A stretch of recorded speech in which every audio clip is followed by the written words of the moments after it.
आज हम लोग क्लास 10 गणित में एक चर वाले द्विघात समीकरण का अभ्यास 1.2 जानेंगे।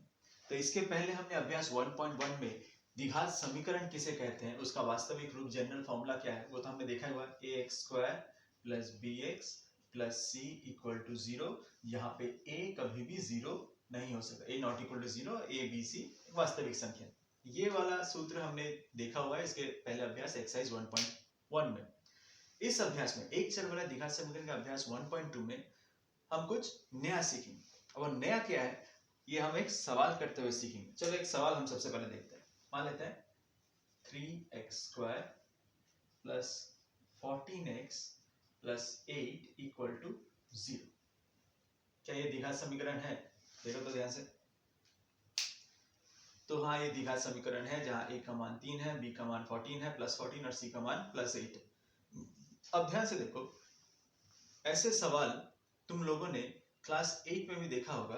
क्लास 8 में जहां बीजगणितीय संख्या राशियों का उत्पादक विश्लेषण तुम लोगों ने किया होगा, तब ये बराबर इक्वल टू 0 वाला हिस्सा तुमने नहीं देखा होगा, सिर्फ इतना हिस्सा देखा होगा, 3x² प्लस 14x प्लस 8, इतना हिस्सा ही देखा होगा। अभी ये जो हिस्सा है 3x² प्लस 14x प्लस 8, इसे तुमने क्लास 8 में सीखा था मिडिल टर्म फैक्टर करके। मिडिल टर्म को फैक्टर यानी ये 14 जो है मिडिल टर्म में, इसको तोड़ेंगे किसकी मदद से? 3 और 8 की मदद से। ये तुमने क्लास 8 में सीखा होगा, 9 में भी इसका उपयोग किया होगा। चलो देखते हैं, हल करने की कोशिश करते हैं। हमारे पास है 3, यहाँ 8 और 14। हमें 3 और 8 की मदद से 14 लाना है। और उसको हम लोग कैसे करते थे? 8 को हम लोग फैक्टर करते थे। 8 का फैक्टर यानी 2 इंटू 4, 2 इंटू 4 करेंगे तो 8 आएगा, और 3 ये संख्या है हमारे पास, और इनकी मदद से हमें 14 लाना है। तो कैसे करेंगे? ध्यान से देखो, 4 3 12, 4 के साथ 3 जब गुना करेंगे तो 12, और 12 के साथ 2 जोड़ प्लस करने से 14 आता है। तो हम लोग इसको कैसे लिखते थे? हम लोग लिखते थे 3x² प्लस इस 14 को लिखते थे 12 प्लस 2x प्लस 8, ऐसे लिखते थे। क्लियर? देखो 12 प्लस 2 करने से 14 ही आता है, और 12 इंटू 2 करेंगे तो 24 आएगा, जो 3 और 8 को गुना करने से ही आता है। ठीक, फिर हम क्या करते थे? 3x² प्लस ये जब x 12 से गुना होगा तो 12x प्लस यहाँ 2x प्लस 8 इक्वल टू 0। ठीक, अब हम इन दोनों में कॉमन लेते थे, तो यहाँ पे कॉमन क्या आएगा? 3x कॉमन आएगा, अंदर आएगा x प्लस 4। ठीक, और फिर इन दोनों में कॉमन लेते थे, तो यहाँ क्या कॉमन आएगा? 2x plus 4 equal to 0। ठीक, अब क्या लिखेंगे? 3x प्लस 2 और x प्लस 4 इक्वल टू 0। तो ये वाला हिस्सा तुमने जरूर देखा होगा। ये इक्वल टू 0 जो सवाल था, वही जो सवाल में था वही हम लिखते हुए आ रहे हैं। यहाँ पे हमने कुछ भी नहीं किया, जैसे इक्वल टू 0 था इक्वल टू 0 है। अब ये जो आया 3x² प्लस 14x प्लस 8 का उत्पादक आया 3x प्लस 2 और इंटू x प्लस 4, ये दोनों को गुना करने से 3x² प्लस 14x प्लस 8 आता है। इसका मतलब क्या? अब ध्यान से देखो, इन दोनों का गुना सवाल के हिसाब से क्या हो रहा है? 0 हो रहा है। यानी इन दोनों में से अगर कोई भी एक 0 है तो उनका गुना 0 होगा। अब इस सवाल को तुम इस तरह से देख ही सकते हो कि जहां पे तुम्हें LHS और RHS दिख रहा है, देखो बराबर के इस तरफ वाला हिस्सा LHS है, बराबर के उस तरफ वाला हिस्सा RHS है। तो ये इक्वल टू होने का मतलब क्या है? कि इन दोनों का गुना हमेशा 0 ही होगा। अब अगर इसे सिद्ध करना है तो इन दोनों में से किसी एक को 0 होना चाहिए, क्योंकि ये दोनों, जब इन दोनों में से कोई एक अगर 0 होगा तो ये 0 ही होगा। या तो ये हो सकता है, या ये दोनों ही अगर 0 हो तो भी गुना करने से 0 ही आएगा। ठीक, तो हम इस सवाल को, इसका हल निकालने के लिए कैसे लिखेंगे? हम लिख सकते हैं 3x प्लस 2, या तो ये बराबर 0 होगा, अथवा हम लिख सकते हैं x प्लस 4 बराबर 0 होगा। इन दोनों में से कोई एक 0 होगा, तभी जाके इन दोनों का गुणनफल 0 आ रहा है। क्लियर? यानी यहां से हम लिख सकते हैं, ध्यान से देखो, यानी x 3x क्या होगा? 2 प्लस 2 उधर तो -2, यानी x का मान है -2/3, और यहां से x का मान क्या आएगा? -4। देखो आया। तो ये जो सवाल हमने हल किया, इस सवाल का हमने क्या किया? मिडिल टर्म किया। मिडिल टर्म करके यहाँ तक आया, और यहाँ तक करके जो है RHS में था 0 0 0, वो हम वहीं तक लिख के आए। फिर इस स्टेप में जहां पे इन दो उत्पादकों का गुना इक्वल टू 0 हो रहा है, इसका मतलब ही क्या? इन दोनों उत्पादकों में से कोई भी एक अगर 0 होगा तो ही उनका गुणनफल 0, क्योंकि 0 के साथ कुछ भी गुना करेंगे वो 0 ही आता है। यानी LHS इक्वल टू RHS सिर्फ तभी हो सकता है अगर इन दोनों में से कोई भी एक 0 है, या तो दोनों ही 0 है। क्लियर हुआ यहाँ तक? ठीक, तो वहां से हमने उस लॉजिक से उस आइडिया से हम क्या कर सकते हैं, हम लिख सकते हैं कि 3x + 2 = 0 या फिर x + 4 = 0। और यहाँ से देखो x का मान है -2/3 और x का मान -4। अब ये जो मान निकले x = -2/3 और x = -4, इन दोनों मानों का भी एक बहुत इम्पोर्टेंट एक रोल है इस समीकरण में। देखो वो क्या है, ध्यान से देखो। ये जो हमारा समीकरण था 3x² + 14x + 8 = 0, इसका मतलब क्या है, LHS में जो भी है वो RHS = 0 के बराबर है, यानी ये संपूर्ण समीकरण = 0 हो सकता है। कब हो सकता है, सवाल यह है कि कब हो सकता है। उसके लिए देखो हमारे पास दो मान है, x = -2/3 और x = -4। इसका मतलब यहाँ पे जो x है इनका मान अगर हम सिर्फ 2/3 -2/3 सोचें, देखो क्या आता है, ध्यान से देखो। सिर्फ LHS पे ध्यान दो, LHS पे ध्यान दो। 3x² + 14x + 8, सिर्फ LHS पे ध्यान देते हैं। x का मान हमारा क्या निकला, 3 × x का मान है -2/3, तो यहाँ पे -2/3 लिखो, इसका स्क्वायर प्लस 14 -2/3 प्लस 8। इसे अब हल करेंगे तो देखो कितना आएगा, 3 × -2/3 का स्क्वायर होगा तो ये माइनस प्लस में बदल जाएगा और ऊपर आएगा 4/9, क्योंकि ये स्क्वायर है। ठीक, यहाँ पे प्लस और यहाँ माइनस है, प्लस इंटू माइनस होगा माइनस। ठीक, 14 × 2 करेंगे तो आएगा कितना, 24 नहीं 28/3 और यहाँ कितना आएगा 8। ये जब 3 से कटेगा तो यहाँ आएगा 3, तो यहाँ हुआ क्या, 4/3 -28/3 प्लस 8। अब अगर यहाँ लस लेंगे तो देखो नीचे क्या आएगा, नीचे 3 आएगा, ऊपर 4 ही रहेगा, यहाँ पे 28 ही रहेगा और यहाँ कितना आएगा 8 3 24 हो जाएगा। अब ध्यान दो, +24 और 4 मिलकर प्लस 28 होगा, प्लस 28 और माइनस 28 मिलकर 0/3 हो जाएगा। 0/3 क्या आता है, 0। क्लियर, ध्यान से देखो। इसका मतलब क्या हुआ, LHS में हमने जब x = -2/3 जो मान निकला था हल करके, वही मान जब x की जगह हमने -2/3 लिखा तो देखो उसे हल करके क्या आया, 0 ही आया, जो कि RHS में था। ठीक उसी प्रकार से अगर x = -4 इस समीकरण में डालो, देखो मैं इस नीचे करके दिखाता हूं। x = -4 जो समीकरण था उसमें x = -4 डालेंगे, यानी -4 का स्क्वायर प्लस 14 × -4 प्लस 8, ये आया। -4 का स्क्वायर करेंगे तो कितना आएगा, देखो प्लस में बदल जाएगा और ये 16 हो जाएगा, यानी 3 × 16 प्लस इंटू माइनस क्या हो जाएगा, प्लस इंटू माइनस हो जाएगा माइनस। 14 × 4 करने कितना आएगा, 56 आएगा। ठीक, प्लस 8, 3 × 16 करेंगे तो कितना आएगा, देखो 48 आएगा, -56 प्लस 8। अब देखो 48 + 8 56 होता है, +56 और -56 करके क्या है, 0 ही आया। इसका मतलब क्या है, ये जो x के दो मान निकले थे, इस समीकरण का उत्पादक विश्लेषण करके जो x का मान हमने निकाला, x = -2/3 और x = -4, इन दोनों मानों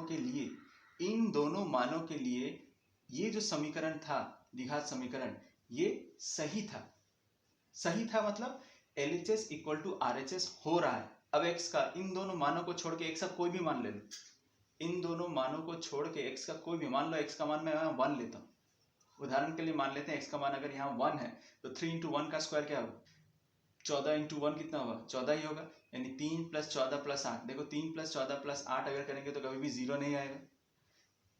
x की जगह 2 ले लो, 3 ले लो, 4 ले लो, 5 ले लो, कुछ भी मान ले लो, सिर्फ इन दोनों मानों को छोड़ के x का मान कुछ भी ले लो, देखोगे तब LHS = RHS नहीं होगा, यानी इन सब का मान हल करके 0 नहीं आएगा, जो यहाँ पे आ रहा था इन दोनों केस में। तो इन दोनों मानों की खास बात क्या है, इन दोनों मानों को जो x का हल करके हमने निकाला, इन दोनों मानों को ही बोला जाता है इस द्विघात समीकरण का रूट्स। क्या बोला जाता है, रूट्स या मूल। रूट्स बोलते हैं या मूल बोलते हैं। क्लियर हुआ, ठीक। यानी इन दोनों मानों के लिए ही ये द्विघात समीकरण सही होगा, ठीक होगा। और इन दोनों मानों को छोड़ के कोई भी मान अगर हम ले तो उनके लिए ये LHS = RHS नहीं आएगा। तो ये जो दो मान निकल रहे हैं, ये जो दो मान इस द्विघात समीकरण के निकल रहे हैं, इन मानों को बोला जाता है उस द्विघात समीकरण के रूट्स या उस द्विघात समीकरण के मूल, हिंदी में बोला जाता है। क्लियर हुआ। यानी कोई भी संख्या अगर तुम्हें बोला जाए कि जैसे मान लेते हैं एक संख्या, कोई भी काल्पनिक संख्या मान लेते हैं अल्फा, अगर बोला जाए कि ये अल्फा जो है किसी भी द्विघात समीकरण का रूट है, किसी भी द्विघात समीकरण का रूट है। इसका मतलब क्या है? इसका मतलब ये कि x की जगह अगर हम अल्फा डालें, अल्फा की जगह कुछ भी संख्या हो सकती है, 1 2 3 4 5 कुछ भी हो सकती है। अगर ये बोला जाए कि कोई भी एक संख्या अल्फा किसी भी एक द्विघात समीकरण का रूट है या मूल है, इसका मतलब ही यही होगा कि x की जगह अगर हम अल्फा डालेंगे तो उस द्विघात समीकरण को हल करने से LHS इक्वल टू RHS हमेशा होगा। यानी उस द्विघात समीकरण हल करेंगे तो LHS का मान हल करके हमेशा 0 आएगा, जैसे कि इसमें आ रहा था। क्लियर हुआ? तो इसीलिए इन मानों को हम लोग रूट्स या मूल बोलते हैं। इसका एक और नाम भी है जिसे हम लोग जीरोस भी बोलते हैं। उन्हें हम लोग जीरोस भी बोलते हैं। क्यों जीरोस बोलते हैं? क्योंकि इन मानों को डालने के बाद ये द्विघात समीकरण का मान हमेशा हल करके 0 ही आएगा। क्लियर हुआ? तो मूल या रूट्स या जीरोस किसे कहते हैं, समझ में आया? क्लियर हुआ? अब इसके जब हम 2-3 सवाल करेंगे तब ये कॉन्सेप्ट और क्लियर हो जाएगा। ठीक है, देखो पहला सवाल जो हम लोग करेंगे, क्या सवाल दिया है? द्विघात समीकरण x² + x + 1 = 0, ये द्विघात समीकरण दिया है। और सवाल में ये पूछा है कि इसके जो मूल +1 और -1, क्या इसके ये मूल हैं? ये सवाल में पूछा है, क्या +1 और -1 इसके मूल हो सकते हैं? अब ध्यान से देखो, अगर बोला हुआ है कि ये मूल हैं तो इसका मतलब क्या है? x की जगह अगर हम पहले अगर सिर्फ +1 के बारे में सोचे, -1 का बीच भूल जाए, क्योंकि दो मूल है, एक एक करके हम चेक करते हैं। +1 यानी x की जगह, इस x की जगह हम +1 बैठाएं तो देखो क्या आएगा, 1 का स्क्वायर। ठीक, 1 का स्क्वायर करेंगे, उसके बाद क्या है, +1 यही दिया हुआ। 1 का स्क्वायर करेंगे तो आएगा 1 + 1 + 1 यानी कितना है, 3। तो क्या 0 के बराबर हो रहा है? नहीं हो रहा है। x का मान अगर -1 डालें, अगर इस x में अगर -1 डालेंगे तो क्या आएगा, देखो -1 का स्क्वायर प्लस -1 + 1, -1 का स्क्वायर +1 ही होगा। ये +1 इंटू -1, ये प्लस और माइनस इंटू करके -1 आएगा, +1, ये कट गया, बचा क्या, 1। देखो इस केस में भी इक्वल टू 0 नहीं हो रहा है। यानी ये जो मूल दिए हुए हैं सवाल में कि +1 और -1 इसके मूल है, ये गलत है, नहीं हो सकता। क्लियर हुआ? एक और सवाल देखते हैं।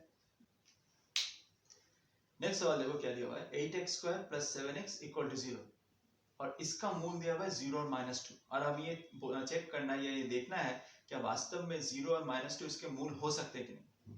तो हमें करना क्या, हमें सिर्फ ये देखना है कि x की जगह पहले 0 बैठाएंगे और देखेंगे क्या 0 होता है कि नहीं, और फिर x की जगह -2 बैठाएंगे और देखेंगे कि LHS का मान 0 आता है कि नहीं। ठीक, तो सबसे पहले तो यहाँ पे ध्यान दो, क्या ये द्विघात समीकरण है? 8x² + 7x क्या ये द्विघात समीकरण है? तो आंसर होना चाहिए एकदम है, क्योंकि ax² + bx + c के रूप में ही है, जहां पे c का मान 0 है। अब 0 है तो देने की जरूरत नहीं है, तो यानी 8x² + 7x = 0, ये एक द्विघात समीकरण। तो अब हम चेक करते हैं कि वास्तव में 0 और -2 मूल है कि नहीं। क्योंकि अगर ये मूल है तो यहाँ पे डालने से, x की जगह 0 डालने से हमारा LHS और RHS बराबर होना चाहिए। तो देखते हैं, तो अगर x की जगह 0 डालेंगे तो 8 × 0 का स्क्वायर + 7 × 0। अब 0 का स्क्वायर 0 ही होता है, और 0 के साथ 8 इंटू करेंगे तो भी 0 आएगा, और 7 के साथ 0 इंटू करेंगे तो भी 0 ही आएगा, और 0 के साथ 0 प्लस करने से 0 आएगा। यानी LHS इक्वल टू RHS हो रहा है इस केस में। ठीक, -2 अगर डालेंगे x की जगह तो कितना आएगा, 8 - 2 का स्क्वायर प्लस 7 इंटू -2। -2 का स्क्वायर क्या होगा, -2 एक तो प्लस में बदल जाएगा, 2 का स्क्वायर 4, और 4 इंटू 8 करेंगे तो आएगा 32। ठीक है, यहाँ पे क्या आएगा, माइनस हो जाएगा, -2 और 7 करेंगे तो कितना आएगा, -14। 32 में से 14 जाएगा तो क्या 0 आएगा, जाहिर सी बात है 0 नहीं आएगा। यानी ये जो x के जो दो मूल दिए हुए, इस द्विघात समीकरण के जो दो मूल दिए 0 और -2, ये भी सही नहीं है, क्योंकि इसमें से एक तो 0 डालने से तो सही हो रहा है, लेकिन -2 डालने से सही नहीं हो रहा है। तो इसका मतलब ये दोनों ही मूल असल में इसके ये हल नहीं है, या इसके मूल नहीं हो सकते, क्योंकि अगर मूल होते तो दोनों मानों के लिए x की जगह जब 0 या -2 पुट करते तो वो सही होना चाहिए था। इसका मतलब LHS इक्वल टू RHS होना चाहिए था दोनों ही मूल के लिए। किसी एक के लिए सही हो रहा है, दूसरे के लिए गलत हो रहा है, इसका मतलब ये दोनों ही मूल असल में इस द्विघात समीकरण के रूट्स नहीं है या मूल नहीं है। क्लियर हुआ? एक और उदाहरण देख लेते हैं। तो थर्ड सवाल देखते हैं। इस सवाल में देखो क्या दिया हुआ है, x² - √3 × x - 6 = 0। ये एक द्विघात समीकरण है। ठीक, जहाँ पे ax² + bx + c के रूप से अगर तुलना करेंगे तो a का मान 1 है बी का मान है -√3 और सी का मान है -6। ठीक, तो ये द्विघात समीकरण है और इसका मूल सवाल में दिया हुआ है कि -√3 और 2√3 ये दो मूल हैं। तो अगर ये दो मूल हैं तो इसका मतलब अभी तक इन सवालों से करते हम समझ ही गए कि अगर x की जगह -√3 एक बार डाल के देखते हैं, क्या LHS इक्वल टू RHS होता है 0? देखते हैं होता है कि नहीं। तो यहाँ पे क्या दिया हुआ है -√3, तो x की जगह -√3 डालेंगे, इसका स्क्वायर -√3 पहले से ही है, x की जगह -√3 -6, ठीक है, -√3 का स्क्वायर है और माइनस माइनस प्लस हो जाएगा और √3 का स्क्वायर करेंगे तो सिर्फ 3 आएगा। ठीक, यहाँ ध्यान दो, माइनस इंटू माइनस करेंगे तो प्लस होगा और √3 इंटू √3 करेंगे तो +3 आएगा। ठीक, -6, अब ध्यान दो 3 और 3 6 +6 -6 करके 0 ही आ रहा है, यानी पहला वाला कंडीशन तो सेटिस्फाई हो गया, -√3 सही है, इसका मूल है। दूसरा क्या है 2√3, यानी x की जगह क्या डालेंगे 2√3 का स्क्वायर -√3, x की जगह 2√3 -6, हल करके देखते हैं। 2 का स्क्वायर यानी 4 और √3 का स्क्वायर यानी 3, यानी 4 इंटू 3 करेंगे तो आएगा 12, माइनस √3 इंटू √3 करेंगे तो कितना आएगा 3, 3 इंटू 2 करेंगे तो आएगा 6 और यहाँ -6। अब ध्यान दो +12 -6 करके होता है -12, -12 +12 करके भी 0 ही आता है, यानी इन दोनों मानों के लिए हमने देखा कि जब x की जगह हमने इन दोनों मानों को एक एक करके डाला तब LHS इक्वल टू RHS यानी 0 बना, यानी ये दोनों जो संख्या दी हुई है -√3 और 2√3 ये वास्तव में इस द्विघात समीकरण के मूल हैं, जो कि ये दोनों नहीं थे। क्लियर हुआ? तो किस तरह से कोई भी संख्या अगर मूल बोला जाए तो उसको किस तरह से चेक करेंगे हम इन सवालों में समझा। और इस सवाल को देखो, यहाँ बोला है 7x² plus k into x, जहाँ k एक वास्तविक संख्या है, उसका मान नहीं मालूम, k into x -3 equal to 0, ये एक द्विघात समीकरण दिया है।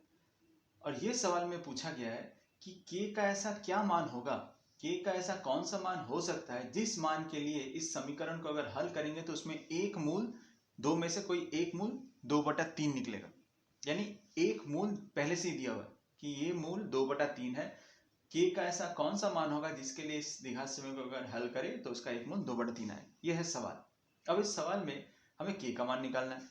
अब देखो यहाँ पे हमें सवाल में हमें मूल पहले से ही दिया हुआ है कि ये बोला ही हुआ है कि मूल 2/3 है, तो जैसे कि हमने इसके पहले के सवाल में जाना है कि अगर मूल हमें मालूम है 2/3 है, इसका मतलब क्या, ये किसका मान दिया हुआ है, ये असल में x का मान दिया हुआ है, यानी इस मूल को 2/3 को अगर x की जगह लिखेंगे तो इस समीकरण को हल करने से मुझे 0 आना ही चाहिए, आना ही पड़ेगा क्योंकि ये मूल है ही, बोला ही हुआ है। तो देखो इसको किस तरह से हल करेंगे, इसका सॉल्यूशन देखो।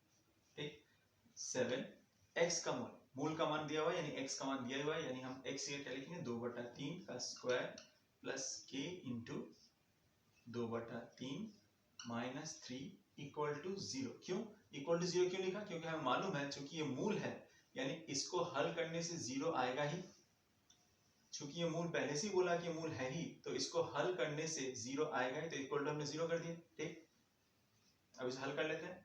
7 2/3 का स्क्वायर करेंगे तो कितना आएगा 4/9 प्लस k इंटू 2 यानी ये बटा 3 -3 इक्वल टू 0। ठीक है, इक्वल टू है।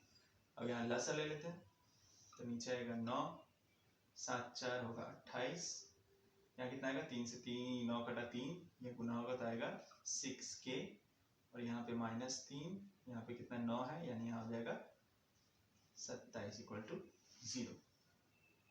यहाँ तक क्लियर हुआ? अब जब इसे हल करेंगे तो 28 और यहाँ कितना है 27, कितना आएगा +28 -27 यानी 1 प्लस 6k, ये 9 जब क्रॉस होकर इधर जाएगा तो गुना होगा 0 से तो 0 ही हो जाएगा। ठीक, यानी हम लिख सकते हैं 6k इक्वल टू -1 या k इक्वल टू -1/6। देखो यही हमें निकालना था k का, तो किस तरह से हमने k का मान निकाला समझ में आया, किसकी मदद से, जो मूल दिया हुआ था उसकी मदद से। ठीक, इस सवाल को देखो क्या दिया हुआ है 2/x² -5/x + 2 = 0, जहाँ x का मान 0 नहीं हो सकता। ठीक, सवाल ये है कि इसे हमें हल करना है, इसे समाधान निकालना है, समाधान निकालना है यानी इसके मूल को निकालना है। देखो अब कैसे निकालना है, ध्यान से देखो। सबसे पहले हम इसका लसा ले लेंगे, तो नीचे क्या आएगा x² ही आएगा, यहाँ पे क्या आएगा 2 माइनस यहाँ से एक x है तो 5x आएगा और यहाँ पे 2x स्क्वायर है। अब ये मैंने सीखा ना किस तरह से, क्योंकि लसा ये क्लास 9 में तुमने बहुत बार किया होगा, ठीक, इक्वल टू 0, ठीक है। अब क्या होगा 2 minus 5x plus 2x square, ये x स्क्वायर जब इस तरफ जाएगा तो क्या होगा, क्रॉस होगा और 0 से गुना होगा तो 0 ही आएगा, ठीक। इसे हम सजा लेते हैं द्विघात समीकरण के रूप में, x स्क्वायर को पहले यानी 2x square minus 5x plus 2 equal to 0, तो ये बना द्विघात समीकरण। अब द्विघात समीकरण बन गया है, अब इसे हमें हल करना है तो हम क्या करें, मिडिल टर्म करो, उत्पादक विश्लेषण करो, तो यहाँ पे 2 है, यहाँ पे भी 2 है और यहाँ 5 है, यानी इन दो और 2 यानी 4, ठीक। 4 है उसकी मदद से मुझे 5 लाना है, तो हम कैसे करेंगे 2x स्क्वायर, ठीक, क्या करेंगे माइनस 4 प्लस 1 लिख सकते हैं, देखो 4 प्लस 1 करने से 5 आएगा और 4 इंटू 1 करने से 4 ही आता है, जो इन दोनों को गुना करने से भी आता है, तो ये तो हम पहले भी जान चुके हैं कैसे करते हैं। अब हम ब्रैकेट खोलेंगे तो जाएगा minus 4x minus x plus 2 equal to 0, इन दोनों में कॉमन लेते हैं तो आएगा 2x कॉमन, x माइनस 2 और यहाँ पे माइनस 1 कॉमन लेंगे तो x माइनस 2 इक्वल टू 0। अब इन दोनों में, इसमें और इसमें क्या कॉमन है, x माइनस 2 कॉमन है, वो बाहर ले लेते हैं तो अंदर रह जाएगा 2x और यहाँ वाला माइनस 1, देखो फिर इन दोनों का गुणफल इक्वल टू 0 आ रहा है, इसका मतलब क्या है, इन दोनों में से कोई एक या तो 0 होगा या तो दोनों 0 होंगे, तो हम क्या लिखेंगे, इसके दो सॉल्यूशन होंगे, एक होगा x माइनस 2 इक्वल टू 0 या एक होगा 2x माइनस 1 इक्वल टू 0। तो x माइनस 2 इक्वल टू अगर 0 है तो x का मान आएगा 2, माइनस 2 उधर जाएगा तो प्लस 2 हो जाएगा और यहाँ पे क्या आएगा, x का मान आएगा हाफ, ये माइनस 1 उधर गया तो प्लस 1 और ये 2 नीचे तक जाएगा, ठीक। यानी x के देखो दो मान है, यानी ये जो x के दो मान आए, x इक्वल टू 2 और x इक्वल टू हाफ, ये असल में क्या निकला, ये जो द्विघात समीकरण था, जो वास्तव में पहले दिख नहीं रहा था द्विघात समीकरण, जिससे पहले हमने हल किया और द्विघात समीकरण के रूप में बनाया, और उसके बाद जब उसको और हल किया तब हमें दो मान निकले, x इक्वल टू 2 और x इक्वल टू हाफ, तो ये दो मान जो निकले ये क्या निकले, मूल निकले, ये मान निकले इसके रूट्स या मूल।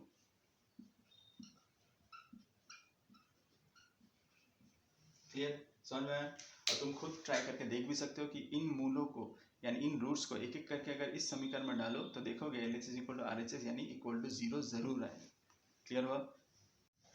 नेक्स्ट सवाल देखते हैं, x बाई 3 बटा x प्लस 3 बटा x minus 3 plus 6 into x minus 3 बटा x प्लस 3 इक्वल टू 5, जहाँ पे x का मान 3 और माइनस 3 नहीं हो सकता।